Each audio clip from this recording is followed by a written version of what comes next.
आज बुलढाणा जिल्हा शिवसेना उद्धव बाळासाहेब ठाकरे पक्षाच्या वतीनं न भूतो न भविष्यती असा शेतकरी ट्रॅक्टरचा मोर्चा जिल्हाधिकारी कार्यालयावर निघालेला आहे. तुम्ही बघताय प्रचंड ट्रॅक्टर्स या ठिकाणी सर्व दूर या रस्त्याच्या लाईनला लागलेले आहेत.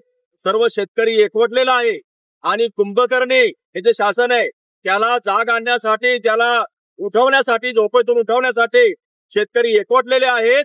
शेतकऱ्यांना बोलवून त्यांना भ्रमित करून तुम्ही सत्ता स्थापन केले आणि सरकारमध्ये बसलात खरे, परंतु शेतकऱ्याला विसरलेले.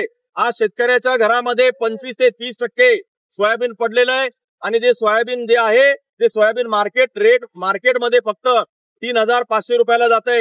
हमी भाव जो आहे तो 4,892 आहे. त्यातला फरक आम्हाला दिलेला नाही. शेतकऱ्याला फसवण्यात आलेला आहे.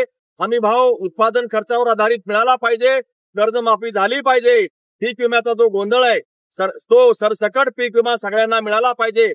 शेतकऱ्यांच्या पोरांना नोकऱ्या मिळाल्या पाहिजेत आणि शेतकरी उत्पन्नावर आधारित बाजारपेठा, उद्योग व्यवसाय निर्माण होऊन शेतकरी संपन्न झाला पाहिजे. शेतकऱ्याचं उत्पन्न, शेतकऱ्याचा मजुरी आणि त्याला मिळणारा जो हमी भाव आहे याचं कुठेतरी समीकरण घालण्याची वेळ आलेली आहे. शेतकरी जागा झालेला आहे. शेतकऱ्याच्या पाठीमाग आज शिवसेना उद्धव बाळासाहेब ठाकरे पक्ष हा खंबीरपणाने उभा आहे. आज कोणताही पक्ष युतीमधला, सरकारमधला एकही शेतकऱ्याची गोष्ट करत नाही, भाषा बोलत नाही. मात्र तुम्ही बघाल आता हा जो शेतकरी आहे तो सगळा रस्त्यावर उतरलेला आहे, उन्हातानामध्ये बाहेर निघालेला आहे. किती दिवसांचा अल्टिमेटम सरकारला देणार मागण्यासाठी?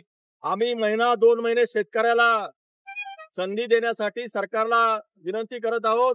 जर सरकार भानावर आलं नाही आणि ते जर त्यांच्याच मस्टूलमध्ये राहिलं, त्यांच्याच सत्तेत राहिलं, दर्पमध्ये राहिलं तर शेतकरी सरकारला भानावर आणण्यासाठी राहणार नाही. शिवसेना उद्धव शेतकऱ्याच्या पाठीमागे आहे, एवढंच आम्ही या ठिकाणी सांगतो.